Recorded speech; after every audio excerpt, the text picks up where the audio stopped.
Hello అండి. Welcome to my channel PSM Telugu vlogs. ఈరోజు మీకు నేను సొరకాయతో తపాడి చెక్కలు ఎలా చేసుకోవాలో చూపించబోతున్నానండి. ఎప్పుడు చేసుకునే విధంగా కాకుండా ఇలా కొత్తగా ఒకసారి ట్రై చేయండి. చాలా టేస్టీగా చాలా బాగుంటాయి. ఇంట్లో అందరూ ఇష్టంగా తింటారు. తప్పకుండా ట్రై చేయండి. ఎలా చేసుకోవాలో చూద్దాము. ముందుగా నేను ఒక సొరకాయని తీసుకున్నానండి. బాగా లేతగా ఉన్న సొరకాయని తీసుకున్నాను. ఈ సొరకాయని సగం ఇలా కట్ చేసేసుకొని ఇందులో లోపల ఉన్న గింజల్ని వేరు చేసేసి ఇలా చేసి పెట్టేసుకోవాలి. ఇప్పుడు వీటిని శుభ్రంగా కడిగేసేసి ఒక గ్రేటర్ తీసుకొని దాంతో గ్రేట్ చేసుకోవాలి. ఇలా నేను 4 ముక్కల్ని ఇలా గ్రేట్ చేసి పెట్టేసుకుని ఇప్పుడు గ్రేటర్ని తీసి పక్కన పెట్టేసుకుందాము. ఇలా గ్రేట్ చేసుకొని ఒక ప్లేట్లోకి తీసేసి ఈ తురుముని పక్కన పెట్టేసుకుందాము. ఇప్పుడు ఒక మిక్సీ గిన్నె తీసుకొని అందులోకి కారానికి తగినన్ని పచ్చిమిర్చిని తీసుకోవాలి. నేనైతే 5 పచ్చిమిర్చిని తీసుకున్నానండి. మీ కారానికి తగ్గట్టు మీరు ఇలా ముక్కలుగా కట్ చేసుకొని మిక్సీలో వేసుకున్న తర్వాత 1 స్పూను కల్లుప్పు, 1 స్పూను జీలకర్ర, అలాగే 1 స్పూను అల్లం పేస్ట్ని వేసుకొని మెత్తగా గ్రైండ్ చేసుకోవాలి. ఇలా గ్రైండ్ చేసుకొని పక్కన పెట్టేసుకుందాము. ఇప్పుడు ఒక గిన్నె తీసుకొని మనం తురిమేసి పెట్టుకున్న తురుముని ఇలా కప్పుతోటి కొలుచుకున్నాము. నాకైతే 2 కప్పుల వరకు సొరకాయ తురుము వచ్చేసింది.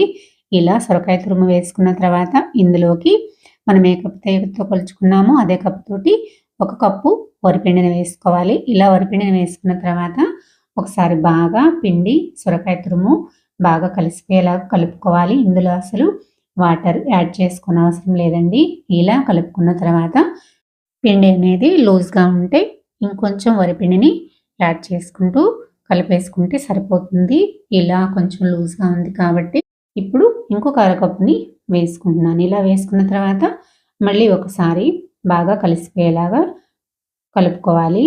ఇలానే మీకు ఎంతైతే పిండి పడుతుందో అంతా వేసుకొని కలుపుకోండి. నాకైతే 1.5 కప్పు వరకు పిండిని వేసుకున్నానండి.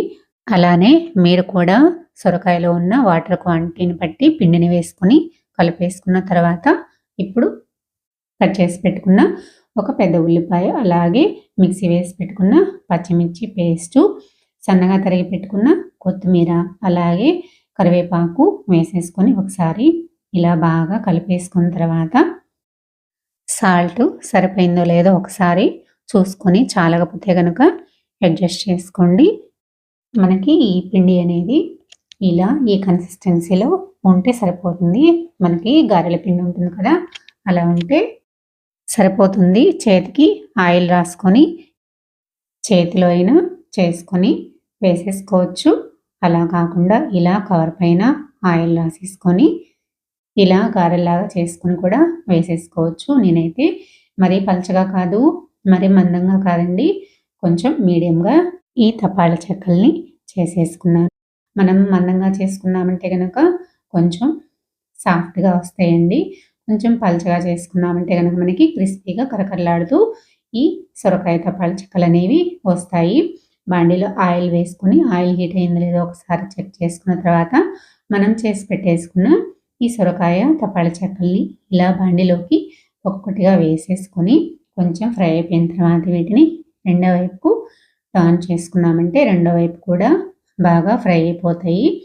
ఇలా టర్న్ చేసుకున్నాక వీటిని గోల్డ్ కలర్ వచ్చేంత వరకు ఫ్రై చేసుకున్నామంటే కనుక మనకి సరిపోతుంది. చూసారు కదా, ఈ కలర్ వచ్చే వరకు ఫ్రై చేసుకుని వీటిని తీసి ఒక ప్లేట్లోకి పక్కన పెట్టేసుకోవాలి. అలానే మిగిలిన తపాల చెక్కలన్నింటినీ కూడా నేను ఇలానే చేసేసుకున్నాను.